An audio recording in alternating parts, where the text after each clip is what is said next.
aussi nombreux pour cette conférence sur l'antimatière. Bon, vous savez pour certains qu'il y a eu un petit loupé du côté du TLMJ il y a un mois, il y avait une erreur de mois. Bon, ça arrive, comme on dit. Donc, je vous remercie d'être venu aujourd'hui. Pour ceux qui ne connaissent pas la salle, vous êtes dans la salle polyvalente du Collège Henri Dunant. C'est une construction qui date de 2001 et qui, par chance, a pu avoir une coupole d'astronomie juste au-dessus, dont je m'occupe depuis cette date. Pour ceux que ça intéresse, tout à l'heure, vous pourrez aller la visiter. Il y a un très gros télescope dessous, vous pourrez voir. On ne l'utilisera pas aujourd'hui pour différentes raisons. La première, c'est que le télescope est un peu trop puissant, la Lune étant pleine, on ne voit strictement rien avec cet appareil. Plus exactement, on est tellement ébloui qu'on ne voit plus rien après. De toute façon, vous êtes ici aujourd'hui pour écouter M. Adair, qui est chercheur au CNRS, et qui était, oui, comme beaucoup, eh bien, au bout d'un certain temps, on prend sa retraite, mais enfin, on garde toujours les capacités et le titre aussi de chercheur. Donc, on vous remercie d'être venu. J'aurais, avant toute chose, une petite question discrète à vous poser.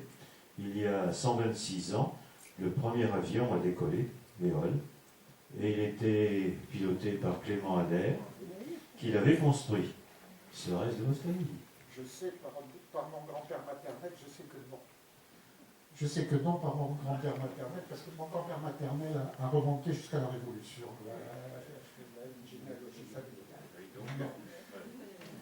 J'ai un ami qui s'appelle Colli, mais lui aussi, il n'était pas de la famille de Ningesser et Colli, plutôt de Colli, qui s'est abîmé dans l'Atlantique avec l'oiseau blanc. Bon, ben tant pis, c'est pas grave. Puisque vous parlez de mon patronyme, il y a quelques années, j'ai un collègue hollandais qui m'a envoyé une mail, que ça a commencé, qui m'a dit, voilà, je ne veux pas parler de physique avec toi, mais je porte le même nom que toi, et je cherche l'origine. Alors, je lui ai conseillé des recherches généalogiques, je lui ai donné des adresses. Au bout de 6 mois, il m'a donné le résultat. Et il m'a dit, selon ce que j'ai trouvé, le nom de Adair viendrait de ce qui s'est passé 4 ou 5 siècles après Jésus-Christ, avec l'invasion barbare de l'Empire romain. C'était un nom qui venait d'une tribu de Visigoths, d'Ostrogoths. Et ma réponse a été, oui, tu as raison, parce que ça, je le savais déjà. Alors, c'est un nom qui est relativement répandu dans le sud-ouest. Il y a un boucher qui s'appelle Adair du côté de Bayonne. Il y a même Adairville dans les Pyrénées, parce que selon la légende, ces barbares ont voulu passer en Espagne. Ils ont été tellement bien accueillis en Espagne qu'ils ont repassé les Pyrénées et ils se sont installés en France. Juste 2 mots pour une petite recommandation. La séance va être filmée. Pour éviter les coupures, on vous demandera systématiquement de reporter les questions à la fin de l'exposé. C'est beaucoup plus sûr, ça évitera à notre ami d'être obligé de recouper sans cesse l'avance, qui est toujours assez pénible. Bon, maintenant, place à la conférence. Enfin, c'est quelque chose qui peut poser beaucoup de questions. Enfin, on va se débrouiller avec la technique. Donc, pourquoi je vous parle? Pourquoi je suis avec vous ici? Et puis, je me permets de vous dire que j'en suis très heureux. C'est parce que je me suis lancé dans la vie avec une licence de mathématiques. Et j'ai essayé d'appliquer la mathématique à la compréhension des lois de la nature. Donc, et pourquoi ça a une liaison avec le sujet, avec vos préoccupations? C'est parce que les 2 bases de notre compréhension de l'univers sont la physique des particules élémentaires, qui explique la nature du rayonnement électromagnétique, qui explique l'évolution des étoiles, et qui décrit les premiers instants après le Big Bang. Et là, c'est un domaine dans lequel notre expérience de tous les jours, ou l'expérience de la physique classique ne sert à rien. Vous devez utiliser les mathématiques pour le comprendre. Et le second pilier de notre connaissance, c'est la relativité générale. Donc c'est Einstein, 1916, restreinte puis générale, qui explique les mouvements des corps célestes et qui nous permet de décrire l'univers au début du Big Bang. Donc, vous voyez, avec 2 machines particulièrement, un radiotélescope australien de Parker et puis surtout le grand collisionneur européen, une machine de 27 km qui est unique au monde. Et on parle beaucoup de l'Europe, et on se perniche sur ce qui ne va pas en Europe et de ceci, il y a des choses paraît-il. Mais ça, je tiens à rappeler que le Conseil européen de recherche nucléaire est une magnifique réussite européenne que nous envie le monde entier, y compris les Américains.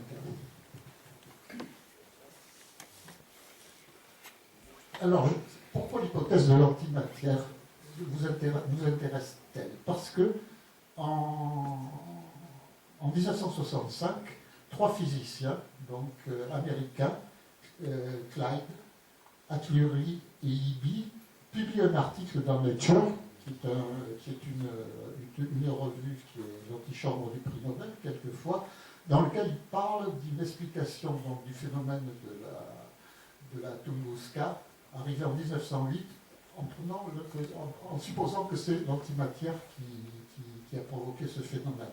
Donc je veux dire, c'est une conférence très sérieuse que vous faites à l'heure actuelle, puisque, alors c'était pas n'importe qui, parce que Clyde Lorin était un physicien américain qui avait mis en évidence l'existence du neutrino avec Frédéric Reines. Comme le neutrino est une particule qui n'a pas de charge, qui interagit avec pratiquement personne, qui peut traverser la Terre sans s'en apercevoir. Donc imaginez-vous que la détecter quelque part. C'était un travail de très très grande qualité qui a été réalisé à l'Université catholique de Washington.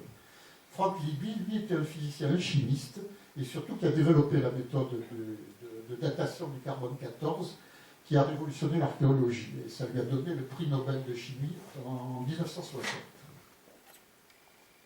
Alors, la catastrophe de la Tunguska, qui est arrivée le 30 juin 1908, alors le nom, c'est le nom d'une rivière qui est un affluent du fleuve Amour, et le Tungu, le nom vient d'une tribu d'autochtones qui vivaient dans cette région, les Tungus, d'où le nom de la rivière Tunguska.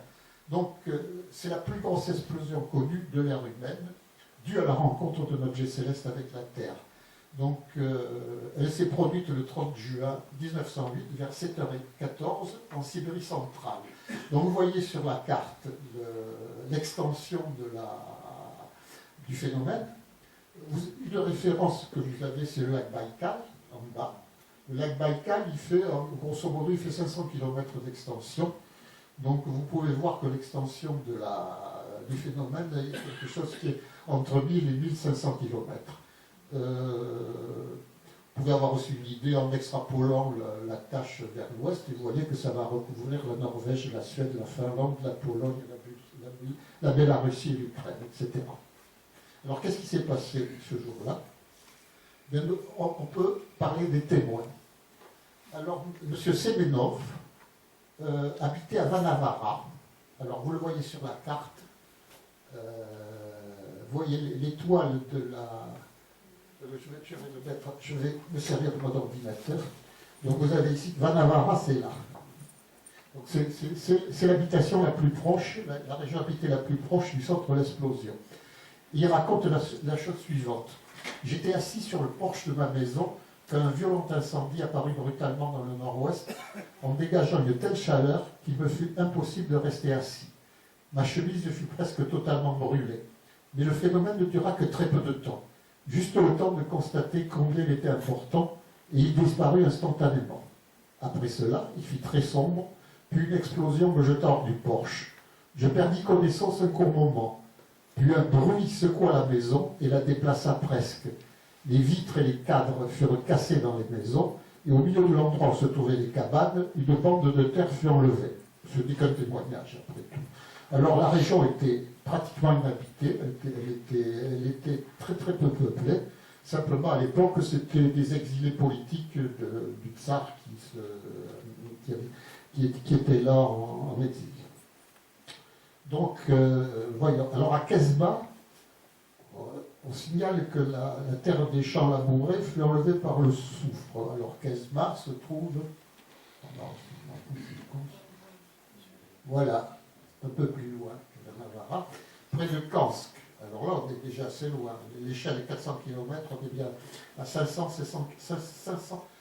km du lieu de l'explosion. Les chevaux ne pouvaient pas tenir debout. Un train de marchandises, également près de Kansk, fut fortement secoué. Nombre de villageois crurent que la fin du monde était arrivée. Ici, vous voyez en bas une vue partielle du point d'impact à notre époque. Bon, mais ceci, c'est des témoignages humains. On sait qu'un témoignage humain, ça ne vaut pas grand-chose, surtout aussi ancien dans le temps. Alors, on va expliquer des témoignages plus précis. D'abord, un problème historique et politique.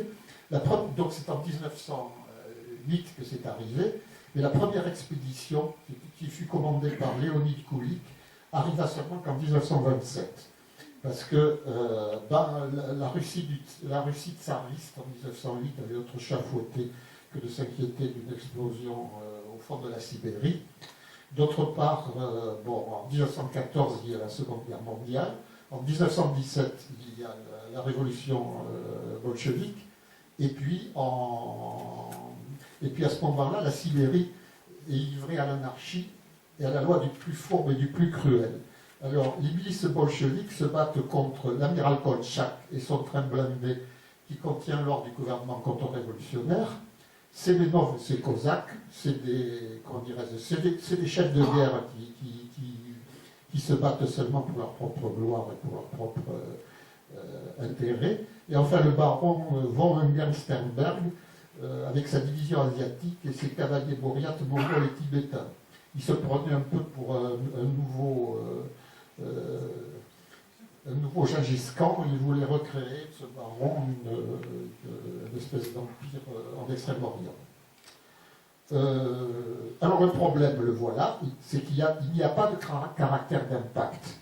Donc ce qui rend très difficile d'avoir une explication classique pour ce phénomène. Vous le voyez ici, le site aujourd'hui.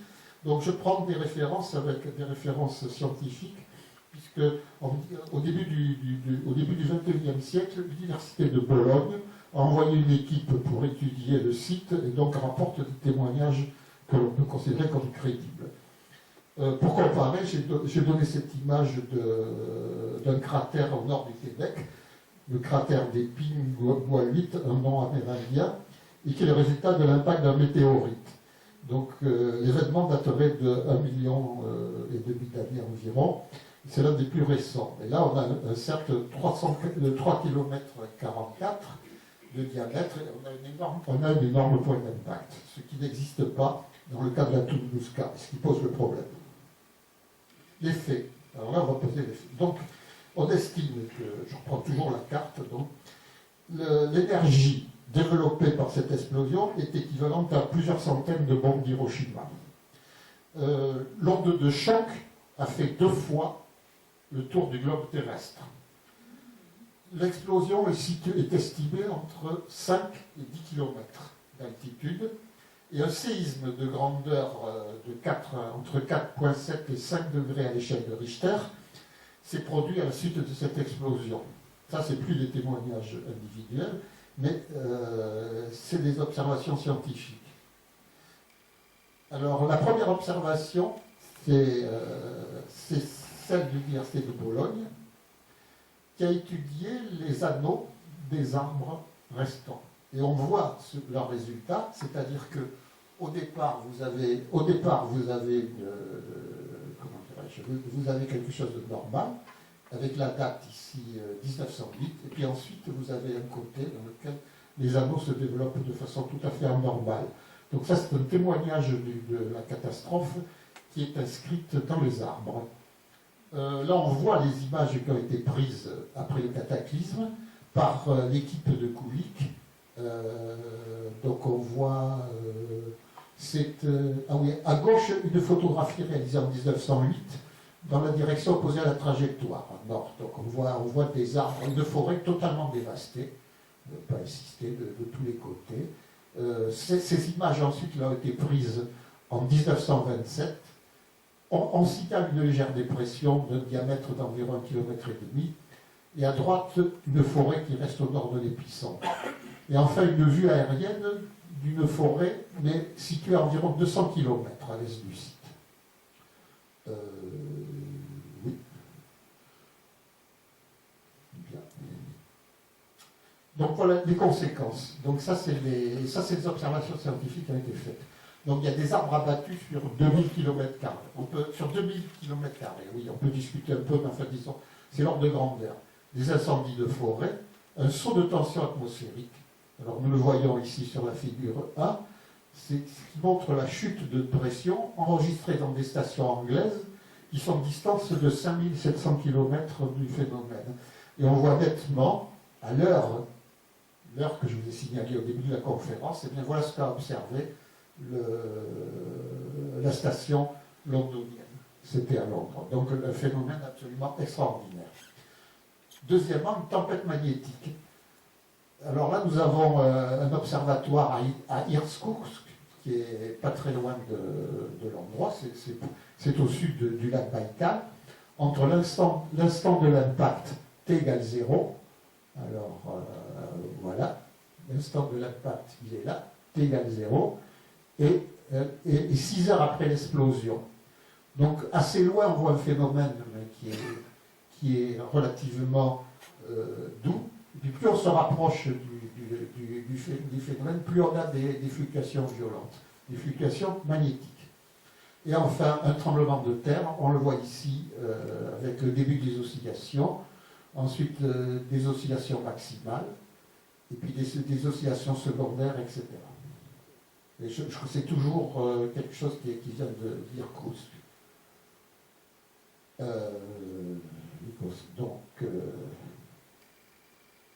Donc, quelle explication a été donnée? Alors, il y a les bits, parce que c'est assez amusant, parce que d'abord, l'accident d'un vaisseau extraterrestre à propulsion nucléaire. Alors, si vous tapez la Tunguska sur Internet, vous trouvez que la majorité des articles sont écrits par des personnes qui pensent que c'est une soucoupe volante, un phénomène. Bon, ne riez pas, c'est parfaitement. Peut-être qu'ils ont raison, hein, il suffit qu'ils apportent la preuve de ce qu'ils avancent. Et puis, en tout cas, c'est une thèse qui est encore extrêmement populaire, quelque chose qui aurait à voir avec une intelligence extraterrestre. Le problème, c'est que personne n'a jamais trouvé effectivement une preuve d'une intelligence extraterrestre. Et surtout que je dois rappeler que depuis 30 ou 40 ans, il y a d'immenses systèmes qui étudient les messages venus du fond de l'espace et de l'univers, et qu'on n'a jamais trouvé de message codé qu'enverrait une intelligence semblable à une intelligence du genre humain. Donc le second mythe, ça serait le pauvre physicien américain Nikola Tesla, qui travaillait sur la transmission des ondes électromagnétiques. Alors on dirait que c'est sa faute parce qu'il a raté une expérience, etc. Donc évidemment, ça n'a aucun fondement. Et enfin, une explosion atomique naturelle. Alors là, ça a provoqué la colère des physiciens américains, parce que c'est une thèse qui a été avancée par des physiciens soviétiques dans les années 50 dans une revue scientifique. Et donc les Américains ont dit, vous n'avez pas le droit de parler d'une explosion atomique en 1908 au fond de la Sibérie. En tout cas, ça ressemble à une explosion atomique. Alors, une explosion atomique naturelle, ça, je pense que ça, c'est strictement impossible. Il y a des gens qui prétendent qu'il y a des phénomènes dans lesquels il y a des phénomènes ressemblant à de la fission dans certaines conditions, mais pour le moment, ça tient du mythe. Alors, des hypothèses plus sérieuses. Une comète, ça c'est intéressant, parce que son noyau étant composé de glace, d'eau et de gaz, ça expliquerait l'absence de toute absence, de tout témoignage, de tout débris, de toute substance spatiale. Le problème, c'est la probabilité. Non, c'est pas la probabilité, je m'excuse. C'est qu'une comète, d'abord, elle a un mouvement régulier. C'est comme un astre, elle a une période de mouvement régulier. On la voit longtemps à l'avance, la comète. Et d'autant plus si elle se rapproche de la Terre. Or, personne n'a jamais rien vu de ce genre dans cette région. Donc, et d'autre part, on déjà avait inventé sa comète et on savait ce que c'était qu'une comète et on observait. Donc c'est à rejeter. Une boule de foudre géante, d'accord, mais personne n'en a parlé de tempête. Alors, personne n'a parlé d'orage, et puis une boule de foudre géante avec quelques centaines de bombes atomiques, ça serait plutôt inquiétant pour notre avenir. Alors, l'explosion d'une grande quantité de gaz naturel provenant d'une nappe, bon, c'est de l'imagination, mais ça n'y a aucune preuve non plus. Et enfin, ce qui a été suggéré par l'article dont je vous ai parlé, c'est un météorite d'antimatière. l'explosion étant provoquée par son individuation au contact de l'atmosphère. Je vous dis avant le sujet essentiel de la conférence, c'est que lorsque l'antimatière rencontre de la matière, elle dégage une énergie fantastique. C'est-à-dire qu'on comprend, si vous l'avez compris, ce que veut dire la fameuse formule d'Einstein, E égale mc2. Ça concerne donc, je pense que personne, c'est Einstein qui l'a dit, alors donc, ça veut dire que le maximum d'énergie qui est contenu dans une masse donnée, c'est E égale mc2, où c est la vitesse de la lumière. Et donc la collision entre une particule et une antiparticule dégage à peu près cette énergie-là. Et donc c'est une énergie absolument fantastique. On peut dire que par exemple, un gramme d'antimatière faisant collision avec un gramme de matière, par exemple, c'est une image, mais servirait à chauffer Bordeaux pendant toute une année. On en reparlera.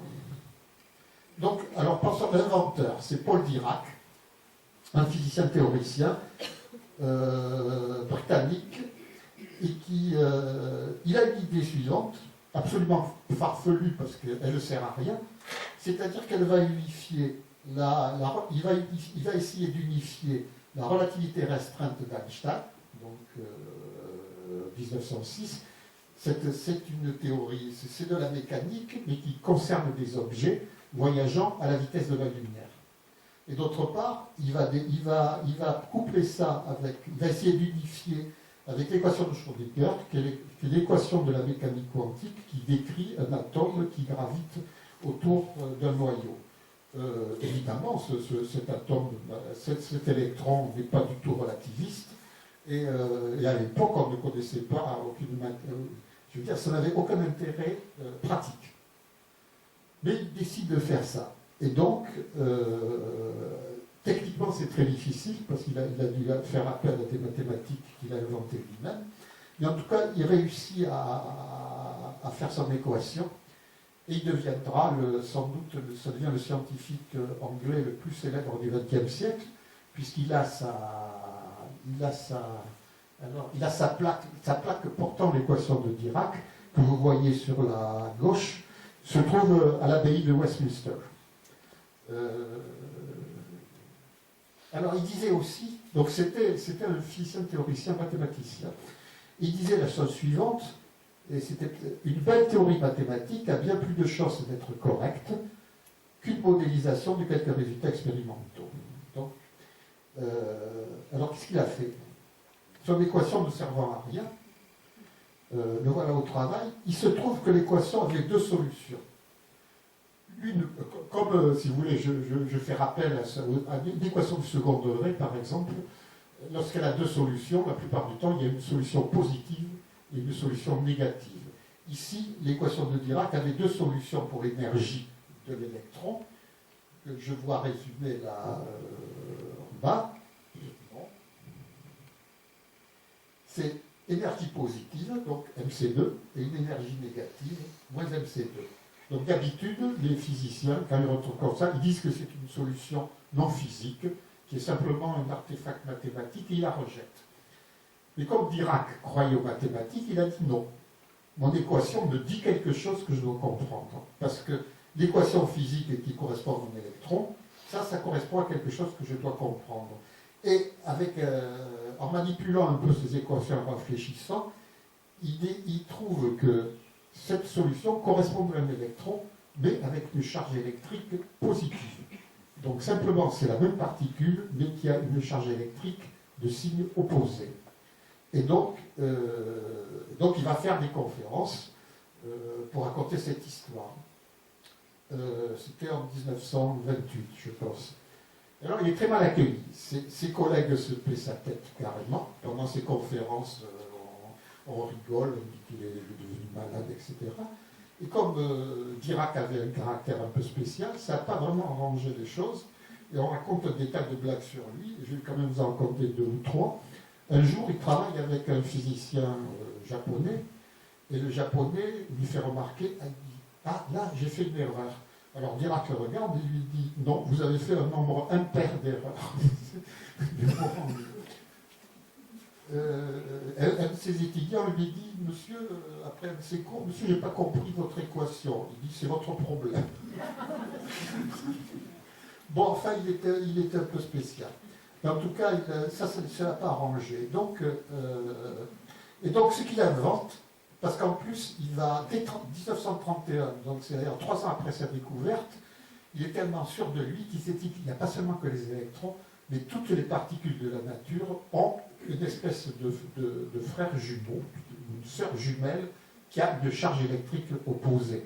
Donc le proton aura un antiproton de charge négative, et même les particules neutres ont des antiparticules, parce qu'une particule a autre chose que la charge électrique qu'il a définie, une espèce de plaque minéralogique, et qui fait que en changeant le signe de ce qu'on appelle des nombres quantiques, on trouve un partenaire, on l'a prouvé, donc le neutron a aussi un antineutron. J'anticipe un peu. Donc, la découverte. Anderson et les rayons cosmiques en 1932. Alors, il reste à prouver la validité de l'équation de Dirac, ce qui est extraordinaire. Comment voulez-vous, à l'époque, avec les moyens, de dire, vous allez me prouver qu'il existe un anti-électron? Alors, il y a un jeune homme qui, au lieu de se payer la tête de Dirac, croit que Dirac a raison, et se lance avec un courage extraordinaire, tout seul, à essayer de traquer ce fameux positron, ce fameux anti-électron. Et donc, il va se baser sur les rayons cosmiques. Donc, vous voyez une figure sur la gauche. Qu'est-ce que c'est que les rayons cosmiques? Alors, le rayon, d'abord, c'est une très mauvaise appellation, parce qu'en gros, le monde matériel se divise en deux choses. Les ondes, qui sont les ondes électromagnétiques, la lumière est une onde électromagnétique, les ondes de radio, etc., sont des ondes électromagnétiques. Et puis les particules.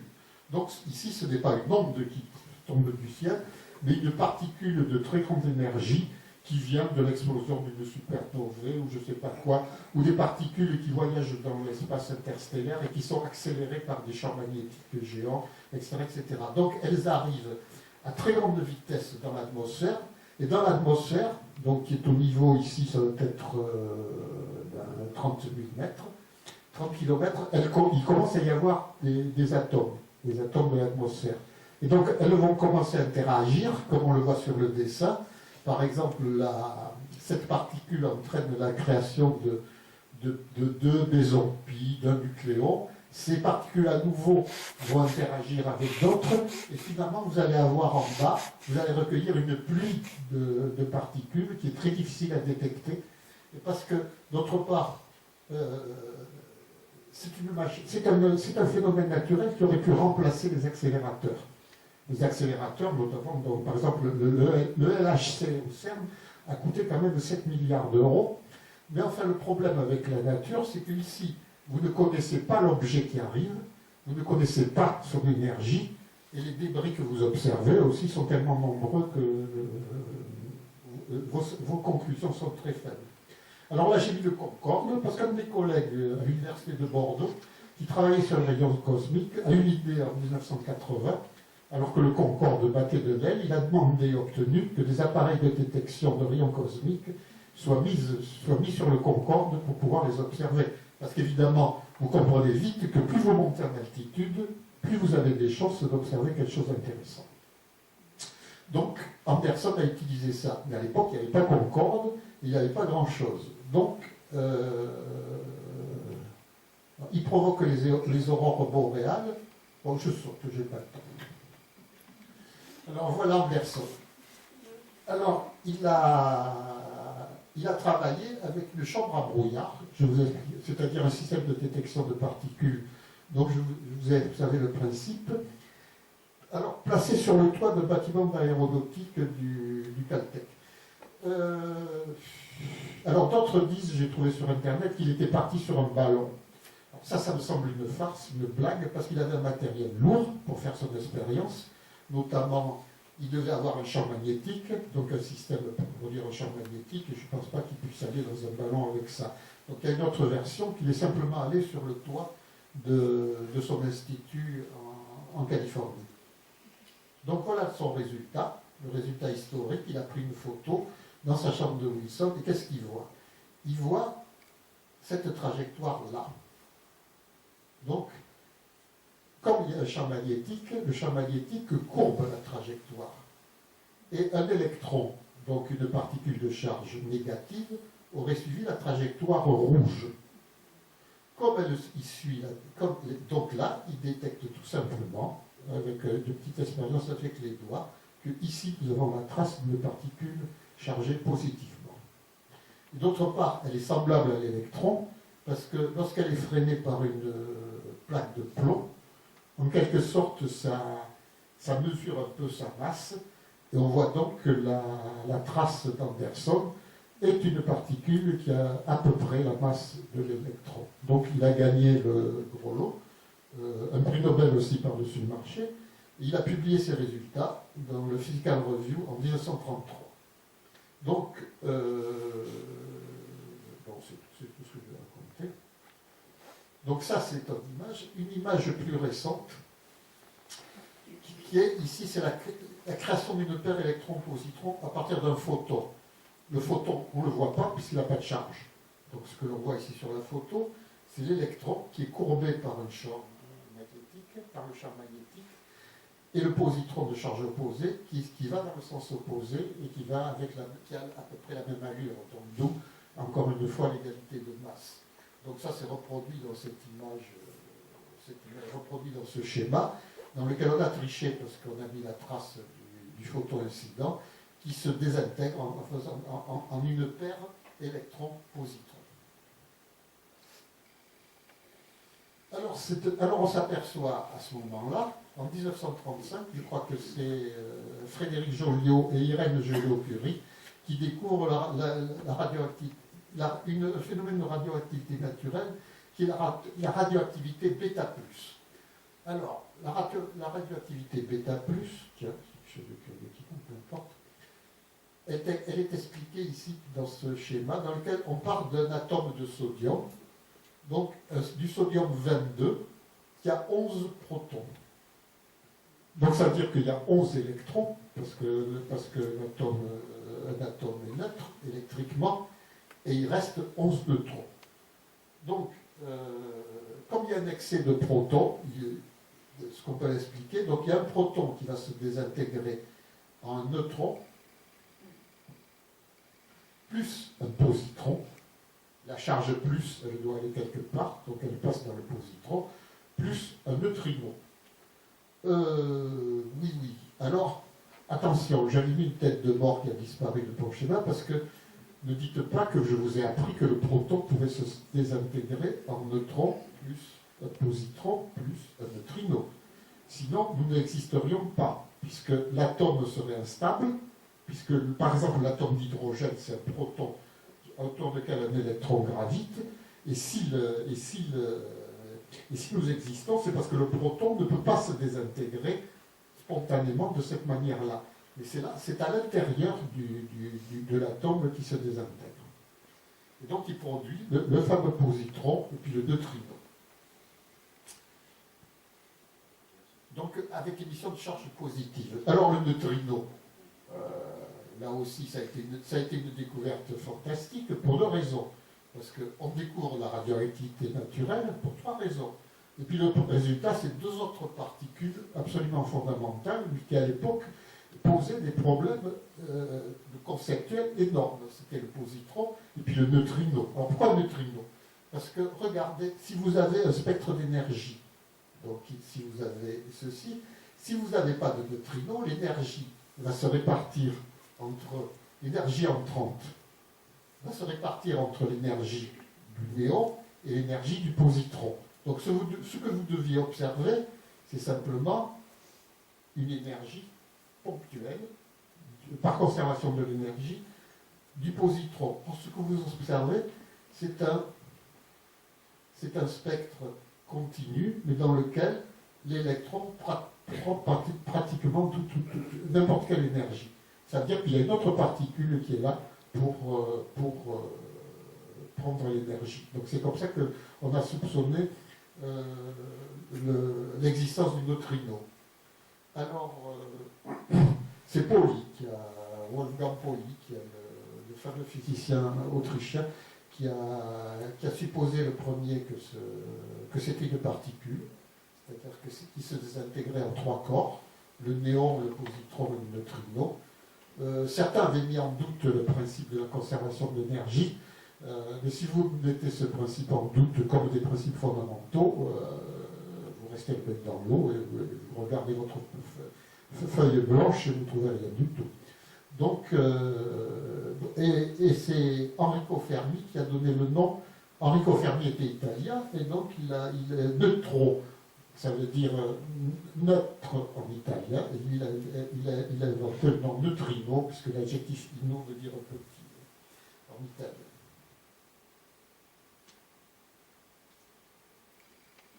La chambre à brouillard.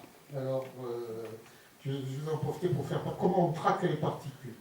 Alors la chambre à brouillard, c'est 1910, donc c'est déjà très. Donc les chambres à brouillard, c'est un volume de gaz saturé d'eau. Alors ça, je ne vais pas vous faire un cours là-dessus, je serais pas un petit peu capable.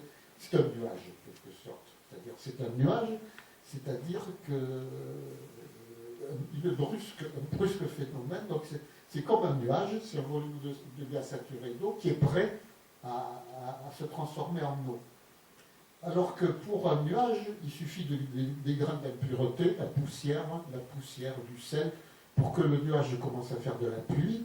Ici, la physique nous dit que c'est en mettant ce volume de gaz en sursaturation, c'est-à-dire avec un piston, en mettant le volume.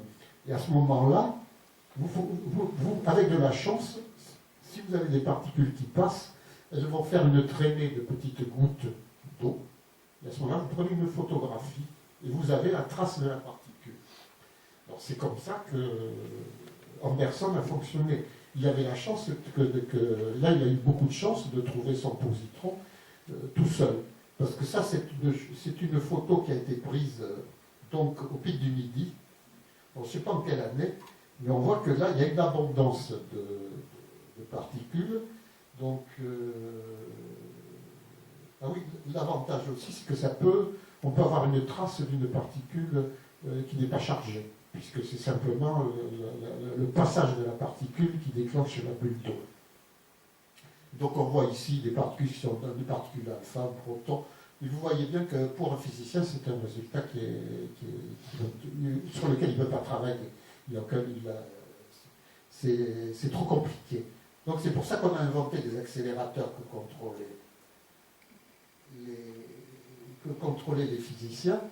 Et donc le grand détecteur qui a produit des résultats absolument fantastiques pendant les 50-70, c'est les chambres à bulles.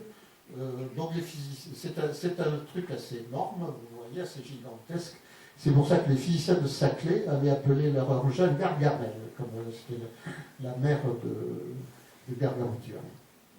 Donc à ce moment-là, c'est le même principe un peu, en gros, puisqu'on utilise de l'hydrogène liquide à la limite de l'état gazeux, que l'on renferme alors dans cette espèce de chambre extrêmement étanche, parce que l'hydrogène liquide, c'est un produit extrêmement dangereux.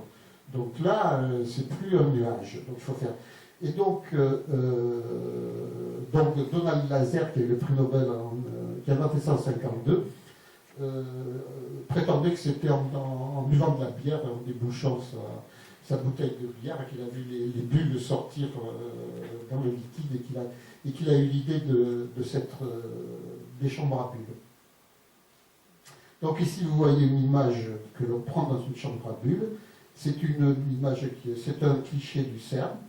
Donc vous voyez à ce moment-là, avec précision, vous voyez donc les particules chargées qui tournent dans le champ magnétique. Vous voyez des particules qui vont tout droit. Donc des particules qui ne sont pas chargées, qui ont charge électrique zéro, comme le deutéron par exemple. Mais vous voyez que c'est un fouillis un peu inextricable. Donc à ce moment-là, dans les années 60-70, ce que faisaient les physiciens au CERN, par exemple, ils faisaient fonctionner leur accélérateur, ils mettaient une chambre à bulles pour observer ce qu'il en sortait, et puis ils prenaient des centaines ou des milliers de photos. Et à ce moment-là, il y avait des petites mains qui n'avaient aucune qualification, mais qui travaillaient sur ces milliers de photos. On leur donnait un cliché, on leur donnait un dessin, en disant voilà ce qui nous intéresse. Alors, on va trouver dans les photos, et voilà comment ça fonctionnait. Donc, c'est comme ça qu'on a trouvé des centaines et des centaines de particules entre les années 50 et 70. Et enfin, la dernière génération, qui est due à notre physicien Georges Charpak, il a inventé en 68 la chambre proportionnelle ou la chambre à phi.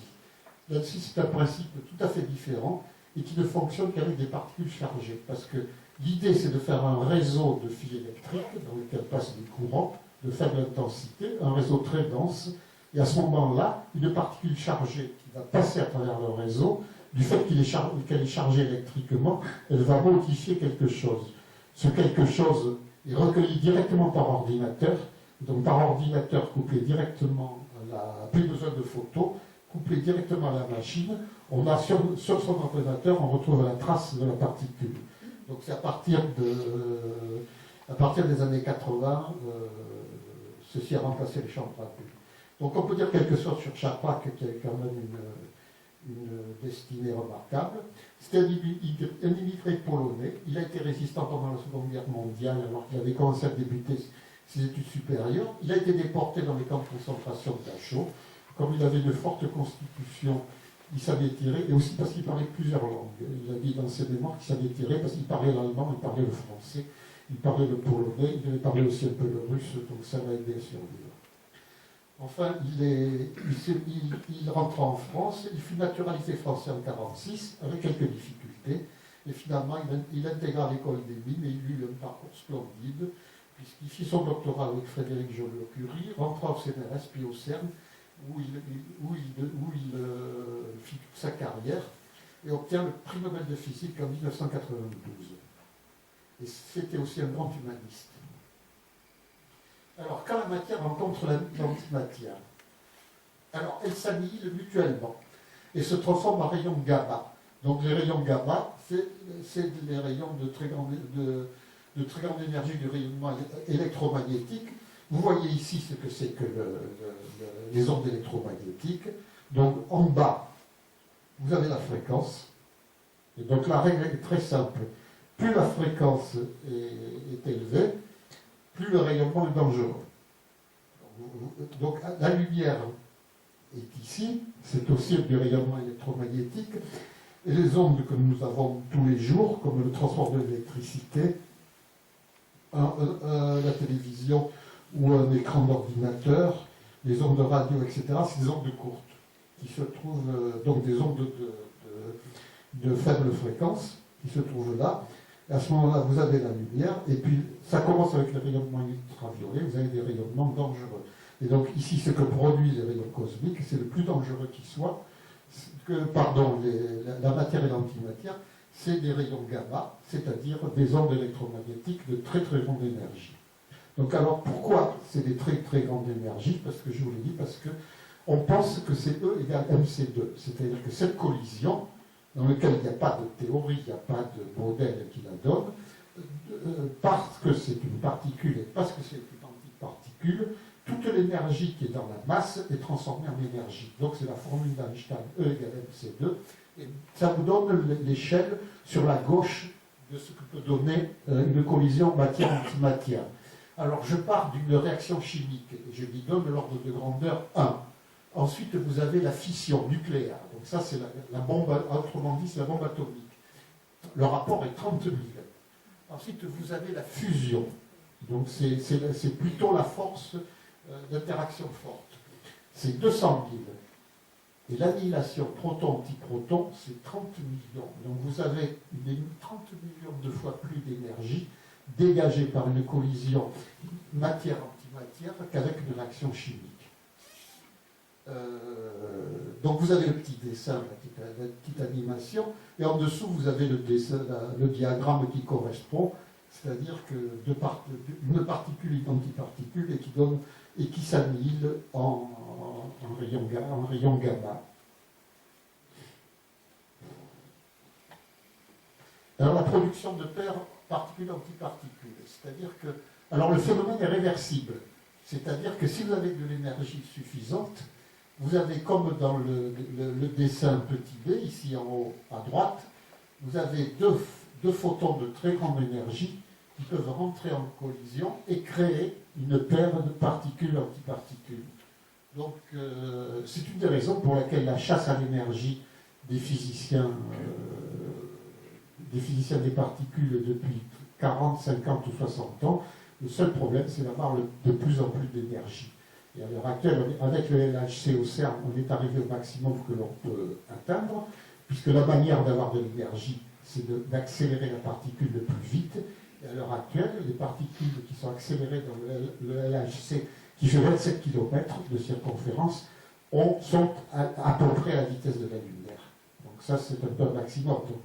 Donc c'est aussi pourquoi on peut comprendre pourquoi à l'heure actuelle, les physiciens du CERN, notamment, pensent pouvoir reproduire en laboratoire les premiers instants de l'univers, c'est-à-dire les premiers instants du Big Bang, parce que c'était les vitesses qu'avaient les particules à cette époque. Il y a un Américain qui a porté plainte contre le CERN, d'ailleurs, récemment auprès des institutions judiciaires américaines, parce qu'il dit que le CERN met en danger l'humanité, parce qu'il pense peut-être recréer des petits trous noirs.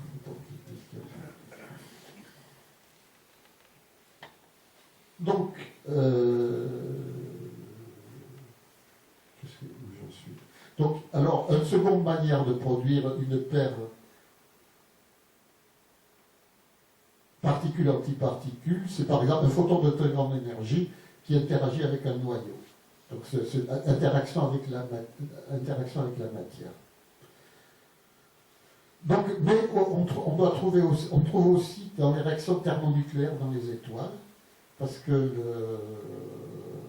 l'équilibre d'une étoile, vraiment l'équilibre du Soleil, c'est un combat permanent entre la force de gravité qui a tendance à écraser l'étoile sur elle-même, y compris le Soleil, et puis l'enfer nucléaire qui est le cœur du Soleil, qui rééquilibre les forces pour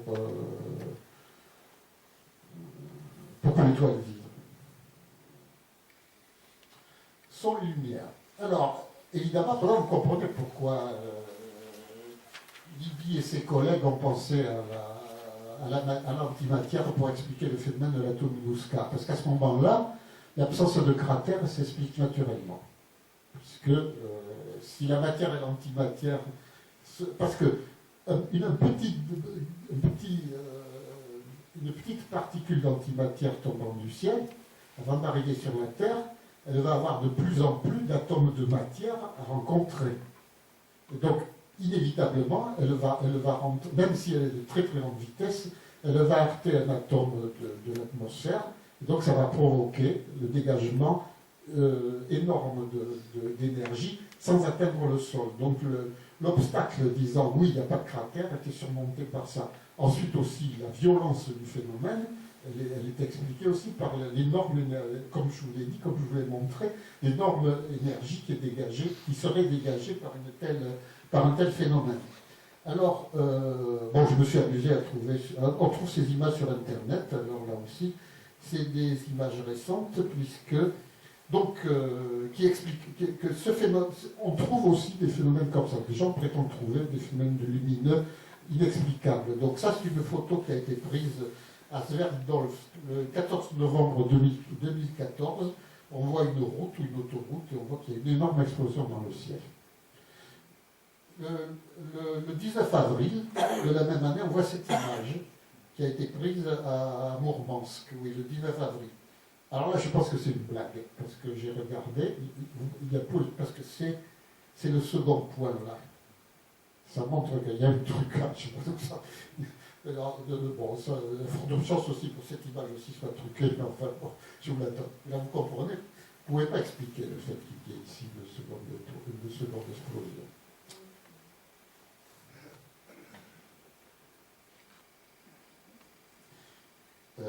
pourquoi je vous ai raconté. Ah oui, il Alors, l'idée d'une théorie atomique ne remonte pas à Einstein, au début du XXe siècle, mais remonte au philosophe grec il y a 25 siècles. Puisque un témoignage qui vous est donné par le romain Lucrèce nous dit qu'il décrit dans son poème De Natura Rerum ce qu'est une théorie atomique. Il a décrit avec une justesse extraordinaire par rapport à nos connaissances. Il dit que les atomes se déplacent dans le vide. Il explique aussi que toute la matière est faite d'atomes. Et il provoque la colère des religieux en disant que si nous avons une âme, cette âme est faite d'atomes, et elle disparaît avec notre mort. Et donc il passe dans une philosophie matérialiste. Donc ça, c'est un siècle avant Jésus-Christ, dans lequel il dit en gros, profitez de la vie, parce qu'ensuite, ça ne vaut pas la peine de perdre votre vie en essayant de gagner un ciel hypothétique. Je répète, ça, c'est la vie de Lucrèce. Ce n'est pas mon avis. Mais je veux dire, c'est une théorie qui date de 25 siècles, et donc dont un des pères serait Démocrite, donc d'Abdère, parce qu'il est né à Abdère, donc qui serait né en 460 avant Jésus-Christ et mort en 370. Alors, c'est parce qu'il imagine que la matière est faite de petites particules. Et pourquoi il arrive à l'idée que... Donc, il raisonne de la manière suivante. J'ai un moyen de voir ce qu'il y a ici dans le bureau, je creuse, puis je vais trouver autre chose. Puis ensuite, je vais trouver autre chose. Mais il dit, dans un monde matérialiste, tout est fini. Donc, à un moment donné, ça doit s'arrêter. Parce que je vous rappelle que l'infini n'existe pas en physique, ni je pense en chimie ou ailleurs. L'infini, c'est seulement une notion mathématicienne. L'infini, puisqu'il y a plusieurs infinis en mathématiques, un infini est l'infini de notre infini, etc. Donc c'est une notion de mathématiques, c'est une notion inventée par les mathématiciens quand ils jouent avec leurs idées, et c'est aussi une idée poétique. Par exemple, il y a des poètes qui disent « je t'aime d'un amour infini », mais c'est une image, l'infini n'existe pas. Donc, à mon avis, les philosophes grecs, ils devaient avoir ça dans l'idée. Ils se sont dit, bon, ça doit s'arrêter à un moment donné. Et donc, qu'est-ce qu'il y a à un moment donné? Il y a des petits machins uniques. Et donc, ils pensent, ils généralisent ça en disant que toute la matière est constituée de ces petites briques qui sont nommées atomes, parce qu'en grec, atomos veut dire indivisible. De la même manière qu'électron, ça vient du grec électron, qui d'après ce que je sais veut dire l'ombre. L'ombre est une matière que lorsque vous la frottez, vous faites de l'électricité statique, et donc vous attirez par exemple des brins de paille.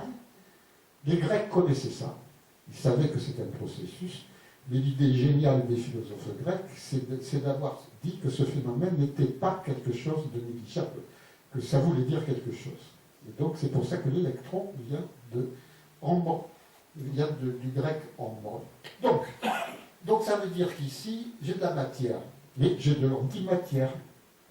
Parce que c'est l'atome, j'ai des antiatomes. On sait qu'à présent, l'électron est un noyau entouré donc un électron qui gravite autour d'un noyau. Donc j'ai des anti-électrons, mais j'ai aussi des antiprotons et des antineutrons. Donc j'ai des antiatomes. Et alors mieux, on sait qu'à présent, un proton, un neutron est formé de quarks. Il y a 3 particules dans les quarks, c'est encore une sous-structure qui est connue depuis la fin des années 60 à peu près, qui a été prouvée expérimentalement, et qui ne peuvent pas sortir des quarks. On pense que c'est la dernière strate parce que on ne peut pas casser un proton pour sortir les quarks. Heureusement, parce que les bombes à quarks il y aurait autant de différence entre une bombe à quark et une bombe atomique qu'entre une bombe atomique et un obus chimique. Donc avec ceci, l'homme ferait sauter la planète. Mais ce ne serait pas une image, ça serait la réalité. On peut imaginer une sorte de science-fiction dans laquelle il y a une bombe à quark qui va dévier la trajectoire de la Terre. La trajectoire de la Terre déviant de sa trajectoire habituelle, le système solaire va être bouleversé, va s'écrouler de fil en aiguille avec l'effet papillon. C'est l'univers qui va être détruit par l'homme. Ça ne peut pas exister. Et ça aussi, c'est une réflexion que je fais personnellement. Et de ce côté-là, la nature nous protège. Les quarks ne peuvent pas sortir. Par contre, les quarks peuvent se trouver dans les étoiles et s'y trouvent sûrement dans des conditions extraordinaires de pression et et de température. À l'origine du Big Bang, c'était des quarks, parce que les conditions de parce que si vous avez trop de pression ou de température, à ce moment-là, l'électron se dissocie du proton, du noyau, donc il ne vous reste plus qu'une soupe d'électrons et de noyaux, et si ça augmente, le noyau se casse en ses composantes protons et neutrons. C'est ce qui a existé dans les systèmes de l'univers les plus monstrueux. Donc c'est pour ça que je pense que c'est une logique des 4 poupées russes, parce que le dernier c'est les quarks et ceux-là. Il y en a qui pensent qu'il y a des sous-structures, mais enfin, par exemple, on a de fortes raisons de croire que c'est la dernière.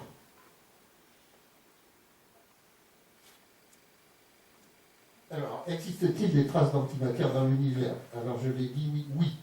Alors, sur Terre, vous avez la radioactivité naturelle bêta, donc, qui produit des positrons, mais évidemment, ces positrons vont rencontrer tout de suite des atomes, donc des électrons, et ils vont s'annihiler instantanément. Les rayons cosmiques, qui peuvent produire aussi des positrons et des antiprotons en arrivant dans l'atmosphère terrestre. Enfin, les éruptions solaires peuvent créer des paires électrons-positrons. Alors, oui, en plus l'explication de bêta, là, je n'ai pas le temps, mais à ce moment, nous avons une théorie qui a été inventée par Fermi, la théorie des interactions faibles, et qui explique mathématiquement cette réaction-là, ce modèle-là. Les supernovae peuvent produire aussi des éléments radioactifs et donner des positrons. Alors, je n'insisterai pas parce qu'il n'y a aucune raison de croire. S'il existe un anti-univers, s'il y a des coins de la galaxie ou de l'univers dans lequel il y aurait de l'antimatière, parce que il n'y a aucune preuve, à mon avis, c'est encore de la science-fiction, ou c'est encore des hypothèses très mal établies, et je ne parle ici que de choses qui sont gravées dans le marbre. Donc ça, j'ai intitulé ça Face au feu du soleil, parce qu'une petite conséquence de l'existence du positron, c'est la lumière du soleil. Alors, notre connaissance du soleil est basée sur le schéma que j'ai fait à droite, sur le cycle de fusion de l'hydrogène dans le soleil. Donc, la première étape, c'est 2 protons qui se rencontrent et qui fusionnent pour former un noyau de deutérium. C'est-à-dire, c'est un isotope de l'hydrogène.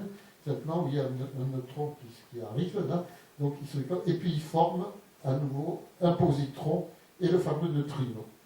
Ensuite, ce noyau de deutérium va interagir avec un autre proton pour former de l'hélium-3 et puis un photon gamma. Et ce n'est pas ce photon qui nous intéresse, parce que ce photon est d'énergie relativement faible, puisque par rapport à l'échelle que je vous ai donnée, il est à l'échelle de la fission. Par contre, le fait qu'il y ait... Alors je termine le cycle, ensuite l'hélium-3 va former de l'hélium-4, et puis 2 protons, et donc à nouveau le cycle peut recommencer, puisque les 2 protons vont à nouveau faire. Donc c'est pour ça, c'est ce cycle qui fait que le Soleil peut vivre pendant des milliards d'années, parce qu'il a un mécanisme interne de provoquer des réactions nucléaires qui se reproduisent, enfin avec une certaine perte. Ces pertes, on les voit, c'est le neutrino, c'est pour ça que nous sommes bombardés de neutrinos. À ce moment-là, il y a des milliards de neutrinos qui passent dans cette pièce et qui traversent vos corps. Ils ne s'en rendent pas compte, ils ne savent pas où ils sont. Mais en fait, donc ça produit des positrons. Et des gamma. Alors pourquoi? Parce que les positrons vont rencontrer des électrons et vont créer une paire de gamma extrêmement énergétique. Donc ces paires de gamma ont tellement d'énergie qu'ils vont pouvoir sortir du Soleil, après de différentes interactions, et arriver sur la Terre. Et créer la lumière que nous avons. Sinon, le Soleil serait une petite étoile blafarde dans le fond, et nous n'aurions plus la lumière du Soleil. Donc, c'est une explication de ceci. Alors, je ne sais pas ce que j'ai raconté ensuite. Ça pas beaucoup de rigueur. Donc un monde entièrement nouveau. Je fais un résumé. Donc, alors c'est là où les choses se compliquent un peu. Parce que j'ai fait de petites flèches, c'est-à-dire que c'est un nombre quantique qui est nouveau. C'est un élément que je n'ai pas introduit, c'est-à-dire que toutes les particules ont une espèce de mouvement intrinsèque qui ressemble, en fait, pour une image classique, c'est la particule tourne sur elle-même comme une toupie. Donc ça, c'est quantifié, donc c'est quelque chose de tout à fait différent, mais si on veut une image classique, une métaphore, toutes les particules tournent autour d'elles-mêmes. Donc c'est symbolisé par la flèche là, mais le positron, il ne tourne pas de la même manière. Il n'a pas le même spin, en langage technique, que l'électron. Donc ce qui explique qu'un neutron peut avoir un antineutron, parce que le spin de l'antineutron ne sera pas le même que le neutron. Donc en fait, bon, je ne peux pas insister sur parce qu'il y a beaucoup d'autres nombres quantiques, mais en fait, ça veut dire que l'antiparticule a pratiquement tous les nombres quantiques inversés de signe, sauf, et puis, mais garde les mêmes propres caractéristiques physiques, la masse, sauf la charge électrique qui change de signe, et autrement, la masse, le taux de désintégration, etc., etc. Donc c'est un monde de miroir, dans lequel on dirait qu'une espèce de magicien, par exemple, quelqu'un aurait dit, au lieu de dire donner le signe moins à l'électron, je lui donne le signe plus.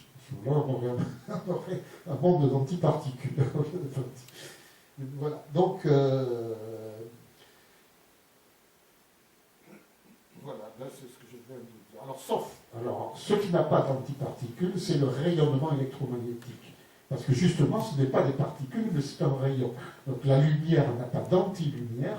C'est pour ça que la question va se poser de savoir si... Parce que de la lumière qui viendrait d'un système solaire, d'un anti-système solaire, elle serait semblable à la nôtre. C'est pour ça qu'on n'a pas de moyen de savoir si la lumière qui vient de l'univers vient d'un système d'antimatière ou de matière.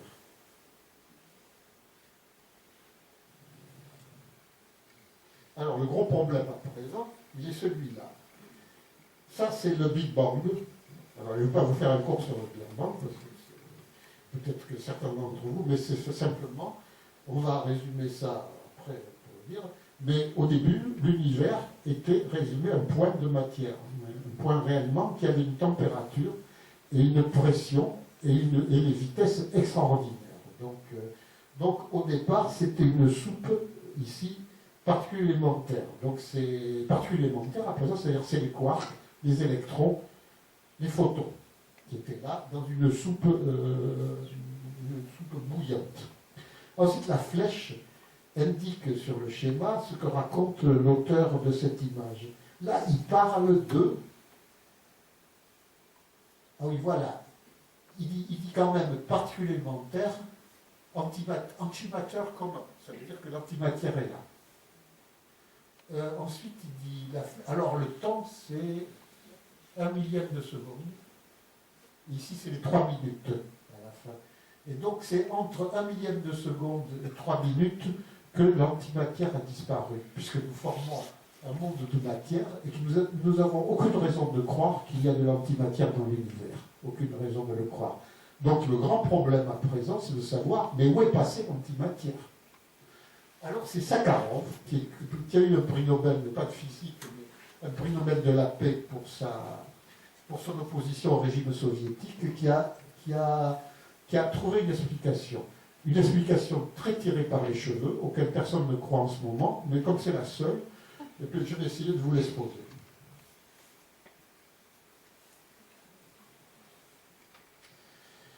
Alors c'est la violation d'une symétrie CP. Alors ça, vous expliquer quand même avec des... Alors ça, c'est pas difficile. La transformation C est obtenue en remplaçant chaque particule par son antiparticule. C'est-à-dire, je prends la création de paires par 2 photons, c'est invariant par C, puisque le proton devient l'antiproton, etc. Et les 2 photons ne changent pas. Donc c'est l'exemple d'une réaction qui est invariante par C. La transformation P est obtenue en remplaçant une signation réelle par celle que l'on observe dans un miroir. Vous regardez dans votre miroir, eh bien, vous êtes comme vous vous ressemblez, donc vous êtes invariant par une transformation P. Donc les particules ont aussi cet objet. Les particules, c'est pas si évident, parce qu'il y a la nature, en tout cas, à l'échelle des particules, distingue la droite de la gauche. Donc c'est pas du tout quelque chose de banal. Et donc, Sakharov dit que pour avoir ça, pour avoir une explication de la disparition de l'antimatière, il faut avoir une violation de la symétrie CP.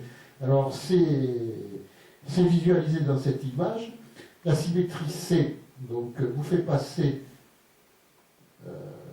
la symétrie P, vous pouvez passer d'en bas en haut, c'est-à-dire le blanc matière devient le noir antimatière, et le noir matière devient le blanc antimatière. La symétrie P, vous pouvez passer de cette image-là. La symétrie CP, pardon. La symétrie P, vous pouvez passer de la droite à la gauche, et la symétrie CP vous fait passer en diagonale d'un coin à l'autre. Voilà. Alors, l'hypothèse, c'est qu'il y a autant de matière que d'antimatière dans le Big Bang. Là aussi, nous n'avons aucune notion, aucun principe de physique pour penser le contraire. Donc, aujourd'hui, dans l'univers, s'il y a conservation de CP, matière et matière s'annihilent totalement. Donc le monde dans lequel nous existons ne devrait pas exister, dans lequel nous vivons. Puisque la matière et l'antimatière auraient disparu, il n'y aurait qu'un univers d'énergie. Donc il faut un désalignement, une violation de la symétrie CP. Donc la thèse de Sakharov, c'est qu'une très subtile différence de propriété entre matière et antimatière aurait donné un infime avantage à la matière au moment de l'annihilation initiale, au moment des 3 premières minutes du Big Bang. Alors, soyons plus précis. Alors, je ne rentre pas dans les détails techniques parce qu'ils sont très difficiles, mais on peut avoir l'idée suivante. Vous avez ici une image de l'univers dans une boîte avec la matière et l'antimatière, la matière en bleu et l'antimatière. Ah non, c'est le contraire. La matière en jaune et l'antimatière en bleu. Donc ces petites boules vont s'autodétruire, donc peu à peu. Mais il y a un déséquilibre. Donc dans le second cas, il y a plus de jaune que de bleu, un peu plus. Et puis dans le troisième cas, il y en a encore un peu plus. Et puis finalement, il reste seulement l'antimatière. Donc, on a une théorie avec des calculs qui est parfaitement, c'est la théorie des interactions faibles dans le jargon des physiciens, qui vous permet de calculer cet effet de violation de CP, parce qu'on a trouvé des relations de physique nucléaire dans lesquelles qui violent le CP. C'est les transformations entre matière et antimatière, techniquement, c'est ce qu'on appelle des mesons K. C'est des mesons qui n'existent pas dans la nature, mais qui sont produites dans les accélérateurs. Et donc l'anti-K, le chaos, pas le chaos, il y a un déséquilibre entre la vie du meson K et de l'anti-meson K. Donc on fait le calcul et on trouve la chose ahurissante, c'est que vous partez d'un milliard d'antiprotons et d'antineutrons, et à la fin, il vous reste une particule d'antimatière. Donc, donc évidemment, ça pose deux questions. D'abord, donc il faut qu'il y ait un temps énorme pour que ce processus se reproduise tout le temps, pour arriver à détruire, pour passer à 1 million ou 1 milliard de particules, alors que toutes les antiparticules auront disparu. Le taux est d'un millionième. Mais enfin, le temps des particules n'a rien à voir avec notre temps, on ne sait jamais. Enfin bon, disons que c'est difficile à croire.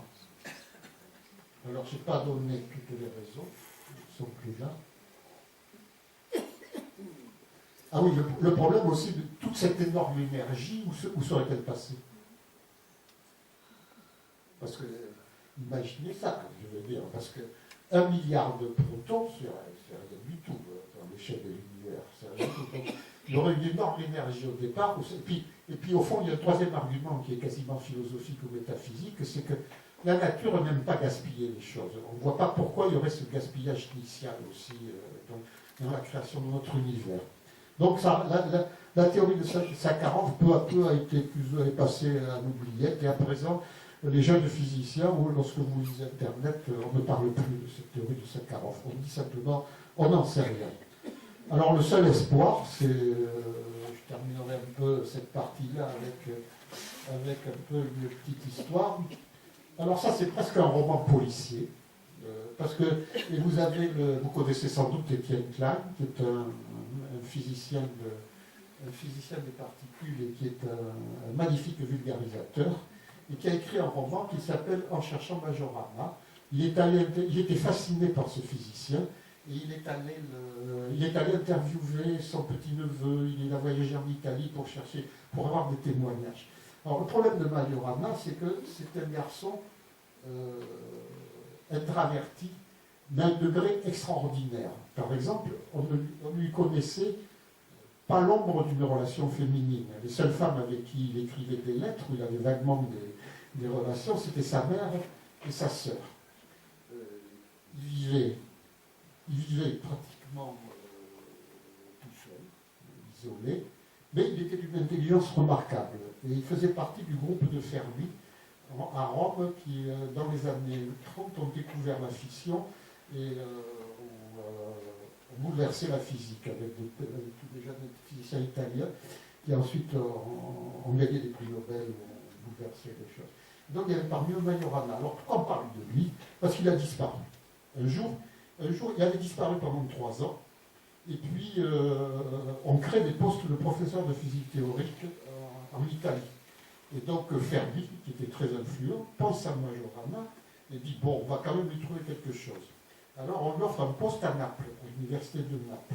Donc il va à Naples, quand Majorana, après s'être fait tirer l'oreille, il va à Naples pour prendre ce poste.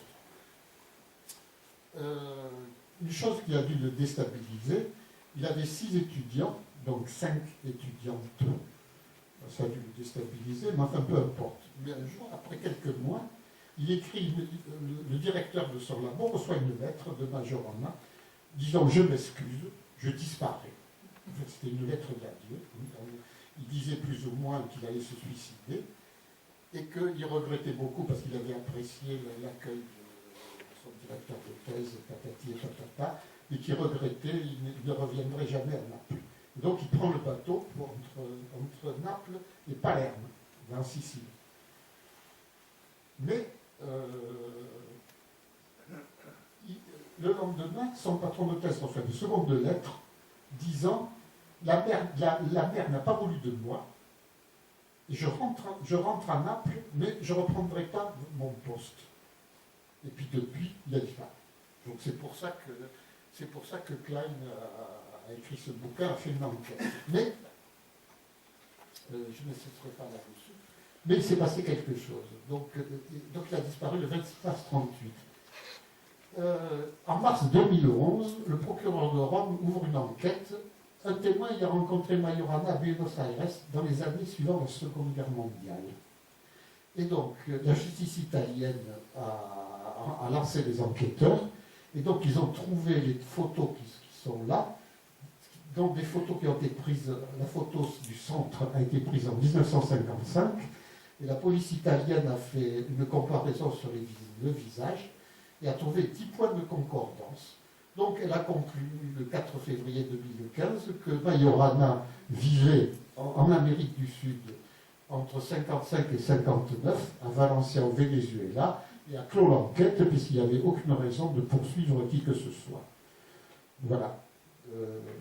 Et donc Majorana, pourquoi j'en parle? Parce qu'il a pondu une théorie que tout le monde considérait comme vraisemblable, parce que la théorie s'est résumée dans l'image à gauche d'Irak. En gros, c'est ça. Vous avez une boule de matière et une boule d'antimatière.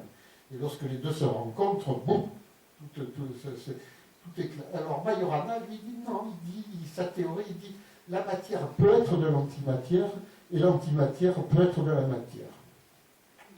Alors, bon, je ne sais pas, parce que je ne suis pas capable, je ne connais pas la théorie de Majorana, j'arrêterai là, mais ça ouvre beaucoup de perspectives pour l'explication de la disparition de l'antimatière, pour l'explication de la matière noire et des choses comme ça. Ça pourrait changer totalement notre idée sur comment fonctionne l'univers. La production d'antimatière. Bon, je sais pas si c'est très intéressant. Je passe. Supernova par production de paires. Ça, c'est plus amusant. Alors, il y a deux mécanismes qui produisent une supernova, comme vous devez le savoir. Une explosion thermonucléaire d'un cadavre d'étoile, qui est une naine blanche, ou alors l'implosion d'une étoile massive, qui est responsable de la dislocation des couches extérieures de l'étoile.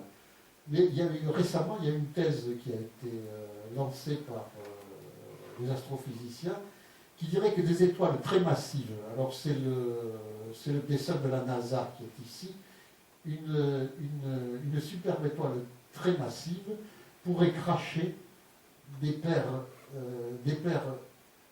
particules-antiparticules qui se désintégreraient en des photons, en des rayons gamma d'extrême grande énergie. Et donc, mais ça, il partirait dans la nature. Donc cette énorme énergie perdue déstabiliserait l'étoile et entraînerait l'effondrement de l'étoile sous son propre poids. Parce qu'à ce moment-là, la gravité ne serait pas compensée.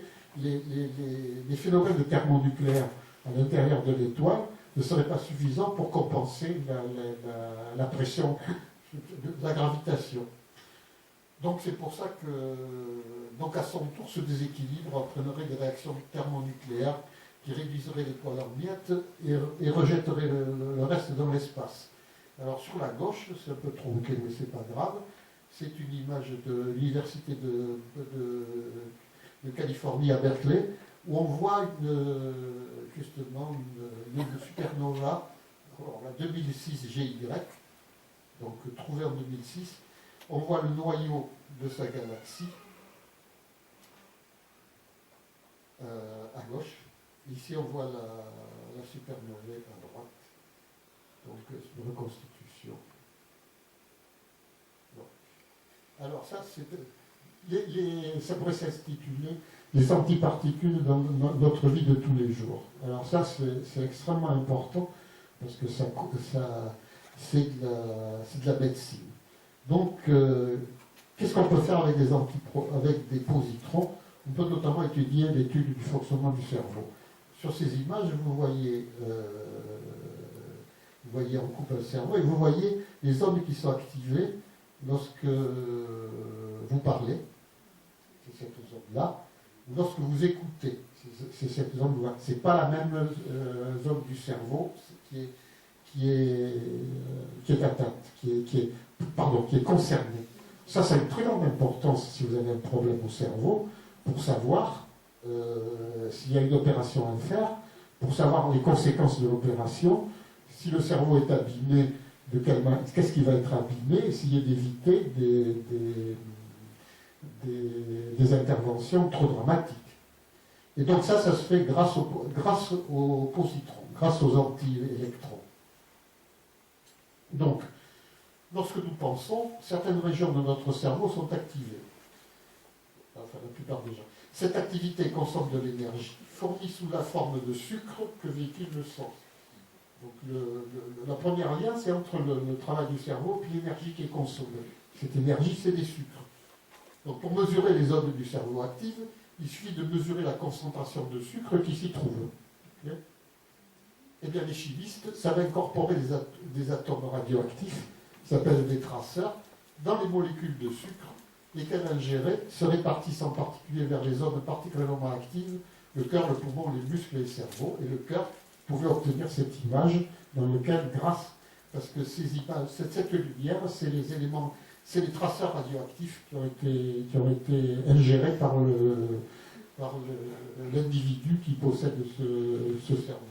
Alors, on voit un traceur qui est très utilisé, donc c'est des glucoses, c'est du sucre, qui est marqué ici. On ajoute, les chimistes savent ajouter du fluor 18, qui est un produit radioactif, et notamment qui génère la désintégration bêta, dont je vous ai parlé, qui produit des positrons. Donc à ce moment-là, comment on observe? C'est avec le système suivant. Donc le prototype qui a été d'abord délevé au CEA en 83. Donc on voit un patient dans lequel on va examiner son cerveau. Alors la couronne, c'est un ensemble de détecteurs. Ces détecteurs ont été mis au point par les physiciens des particules élémentaires, ce qui prouve que ce n'est pas totalement perdu la construction d'accélérateurs. Et donc, qu'est-ce qui se passe au départ? On a la matière radioactive dans le cerveau, dans le sucre, qui émet, qui fait une désintégration bêta+. Cette réaction bêta+, produit un positron. Positron, les deux termes sont utilisés. Ce n'est pas une faute d'orthographe. Qui heurte donc un électron, qui par annihilation va produire deux photons gamma, mais deux photons gamma qui, vu la faible énergie, vont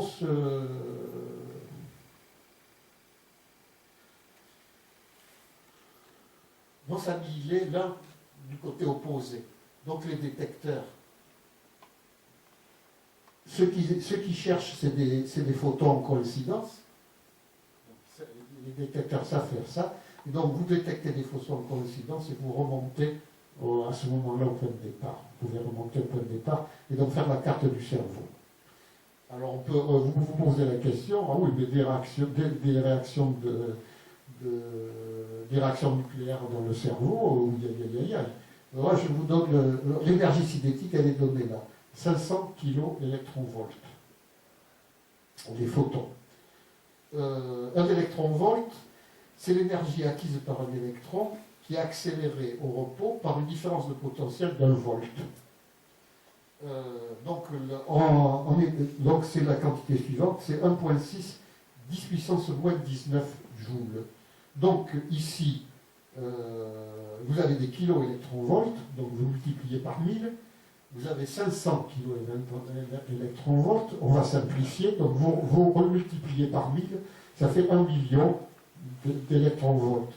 Donc vous passez de 10 puissance moins 19 à moins 10 puissance 9. Non, 6. 13. Donc c'est 10 puissance moins 13 joules. Donc le patient ne risque absolument rien. Ah, vous voyez, on va de l'infiniment petit à l'infiniment grand dans notre conférence. Donc voilà une image des activités cérébrales qui ont analysé des tas de choses. Donc par exemple, vous voyez un cerveau non stimulé. Alors bon, il y a une activité de base qui permet quand même d'avoir une carte toujours de toutes les intégrations. Vous avez une stimulation auditive, c'est-à-dire le cerveau se met à écouter, le voilà. Vous avez une stimulation visuelle, voilà cette partie qui se met à travailler. Vous pensez à une tâche, vous pensez à quelque chose de peu désagréable. Voilà, c'est cette zone qui est activée là, je termine la flèche. Voilà. Vous pensez à un souvenir agréable. C'est pas la même zone, vous passez à une couche différente. Et finalement, vous sautez sur un pied, une action, vous le trouvez là. C'est presque terminé. Détection de tumeurs cancéreuses. On voit ici avant traitement, et on voit ici un mois après la fin de la chimiothérapie. Donc tout le problème de ce malade a été réglé par la chimiothérapie, puisque là, c'est une activité naturelle que l'on trouve ici. Et en fait, ça, c'est le travail du glucose sur une malade qui était un diagnostic de tumeur avant d'appliquer une radiothérapie. Alors, on voit l'accumulation normale des traces, donc ça, c'est normal dans le cœur, la vessie, les reins et le cerveau, et des métastases hépatiques d'une tumeur colorectale. Conclusion. Alors, premièrement, pas d'application technique sans théorie. C'est-à-dire, si Dirac n'avait pas sorti son équation, les soins par tomographie n'auraient pas existé. Donc, c'est d'ailleurs sans compréhension des lois de la nature, sur ce qui justifie l'argent qu'on peut injecter dans la recherche fondamentale. Alors, il y a un bel exemple des recherches, c'est aussi un bel exemple des recherches des lois de la nature par la dualité, le dialogue, la dialectique théorie-expérience, c'est-à-dire ces deux génies qui étaient Dirac et puis le jeune Anderson qui ont prouvé tout ça. Il y a une réflexion d'Einstein que j'adore, c'est qu'on lui posait la question à une conférence, qu'il y a la différence entre la théorie et la pratique. La théorie, c'est quand on sait tout et que rien ne fonctionne. La pratique, c'est quand tout fonctionne et que personne ne sait pourquoi. Mais ici, nous avons réuni théorie et pratique. Rien ne fonctionne et personne ne sait pourquoi. Alors, deuxième conclusion, c'est l'hypothèse platonicienne. Alors, Platon, il y a 25 siècles, a émis l'idée suivante, qui n'était pas du tout farfelu. Il a dit la chose suivante: si les hommes n'existaient pas, si la pensée humaine n'existait pas, est-ce que les mathématiques existeraient? Autrement dit à la manière de l'époque, c'était une manière aussi où la religion était partout, les dieux étaient partout, donc c'était une manière de raisonner un peu différente. Mais un peu il disait ça. Pour mon exposé, je dirais, en fait, l'équation de Dirac connaissait l'existence de l'antimatière avant qu'on la découvre, puisque c'est en imaginant que cette solution négative avait un sens physique qu'il a sorti la réalité de l'anti-électron. Donc, la formulation moderne, et moi, à mon avis, je pense que c'est une réponse un peu oui que nous avons là, c'est-à-dire les objets mathématiques ne sont pas issus de la réflexion humaine, ben oui. Les objets mathématiques sont des objets réels qui existent, une existence hors du temps, je dirais oui. Et pourquoi sont-ils accessibles à notre esprit? Ça, c'est la métaphysique. Les maths sont codés dans la nature, oui, il y a beaucoup d'autres exemples que les positrons. Alors, je terminerai par quelque chose assez joli. Alors, je dirais de la poésie. Et si l'antimatière n'avait servi qu'à éclairer et chauffer la Terre, c'est-à-dire à permettre l'apparition de la vie, parce que vous n'avez plus d'énergie lumineuse, vous n'avez plus d'énergie thermique, donc le charme féminin n'existe plus, et la beauté d'un paysage le soir n'existe pas non plus. Je vous remercie.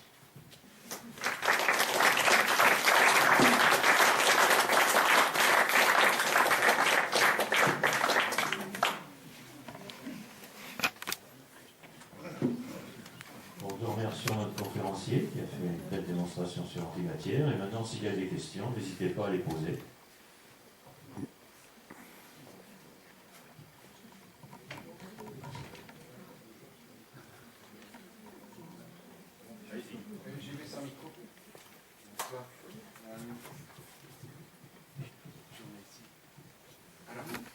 J'essaie de vous suivre, monsieur. Et alors, lorsque antimatière et matière se rencontrent, il y a donc annihilation, une énorme explosion. Et vous avez dit tout à l'heure que l'antimatière était créée soit au loin par des étoiles, mais aussi sur Terre avec la radioactivité naturelle, ou même dans nos machineries médicales, mais il n'y a pas d'explosion. Comment se fait annihilation, mais alors, donc, où est l'explosion? Parce qu'il n'y a pas assez, l'énergie est très faible. L'énergie est très faible. Mais je reviens en arrière. Parce qu'avec un rapport de 1, on arrive à 30 millions. Hein, oui, mais l'énergie est très faible. Je vous la donne. Ça, c'est une excellente question. C'est une question de...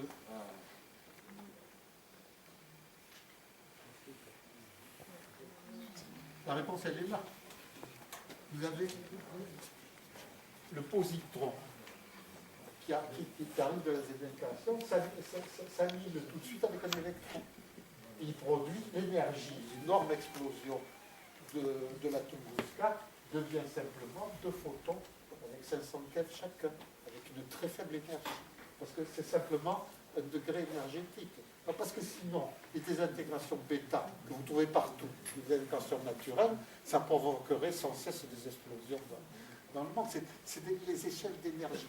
Ce qui est très, ça, vous devez le savoir quand même en astrophysique, les échelles d'énergie dans le monde des particules, les échelles sont extrêmement importantes parce que ces échelles n'ont rien à voir avec notre réalité.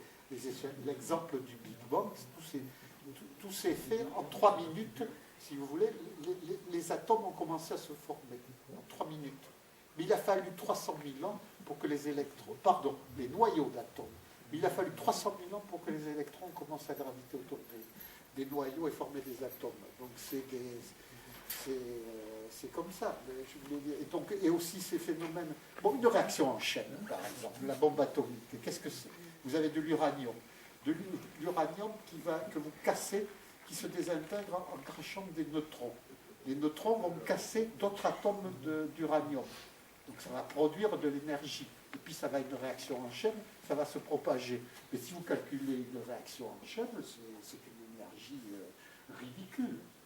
Simplement, comme l'échelle de temps de la réaction, c'est un milliardième de seconde, et bien vous avez votre bombe atomique qui explose en une seconde. Je pense que c'est pour ça que dans les phénomènes de c'est un peu la même chose. Dans les phénomènes de matière et d'antimatière, vous avez ce même phénomène. Il faut savoir à quelle énergie on se pose. Parce qu'une petite bille d'antimatière, ce n'est pas un positon. C'est quelque chose d'énorme au point de vue contenu de particules. Donc évidemment, ça renferme une énergie énorme. Je vous remercie.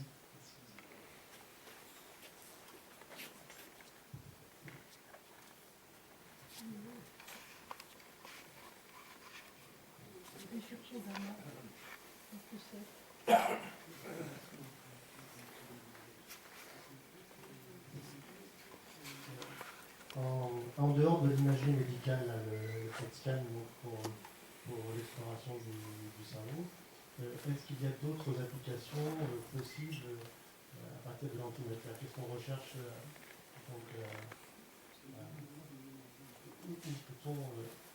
actuellement, donc, il y a de gros moyens qui sont mis en œuvre pour créer de l'antimatière, pour comprendre l'antimatière. Est-ce qu'on peut la maîtriser? Est-ce qu'on peut tirer d'autres applications pratiques de l'antimatière? Oui. Alors, vous pouvez imaginer qu'une telle explosion d'énergie, évidemment, intéresse beaucoup de gens. Alors, donc, je crois d'ailleurs que dans Star Trek, les vaisseaux se baladent avec de l'antimatière. Donc déjà, dans la science-fiction, les vaisseaux spatiaux se baladent avec de l'antimatière. Et souvent, je dois vous dire, je suis un amateur de science-fiction, et souvent la science-fiction précède la science elle-même. Donc, évidemment, on pense évidemment que c'est peut-être une source d'énergie pour le futur. Quand on n'en sait rien, parce que les obstacles sont énormes. D'abord, il y a la production d'antimatière. À l'heure actuelle, c'est quelques grammes que possèdent les physiciens, et ces quelques grammes ont coûté des sommes colossales, tous les accélérateurs. Mais on a des clés qui peuvent se déclencher très vite, et par exemple, là, je suis passé très vite, mais dernièrement, les physiciens au CERN ont réussi à créer plusieurs atomes d'antimatière. Alors, les créer, c'est pas difficile, mais pour pouvoir en faire quelque chose, il faut les maîtriser. Et donc, comme nous venons de le constater, si vous les laissez vous balader dans la nature, ils rencontrent tout de suite des particules et puis s'autodétruisent. Donc, ils les ont confinés dans le champ magnétique. Donc, déjà, si vous les confinez dans un champ magnétique, dans le vide, vous pouvez les conserver. Donc, effectivement, c'est un projet, mais c'est un projet qui reste de la science-fiction, mais comme je vous répète, pour moi, la science-fiction, c'est souvent la science nouvelle. Les autres applications, il y en a qui ont pensé à des armes aussi, mais enfin bon, à l'heure actuelle, c'est plus tellement la mode.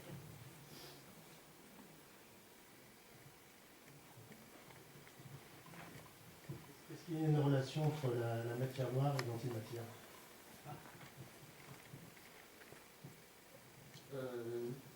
Oui, parce que j'ai lu ça, je suis incapable de vous l'expliquer. C'est l'hypothèse de Majorana. À l'heure actuelle, non, c'est pas. À l'heure actuelle, avec la théorie de Dirac, c'est impossible.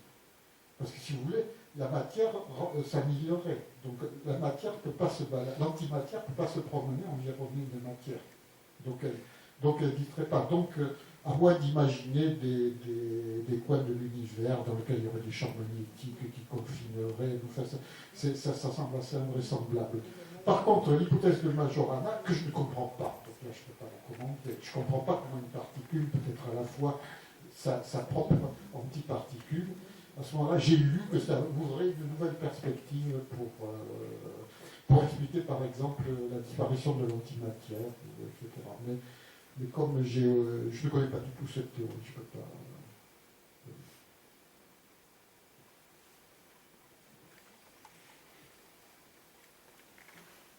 Bon, s'il y en a qui sont intéressés par la visite de l'observatoire,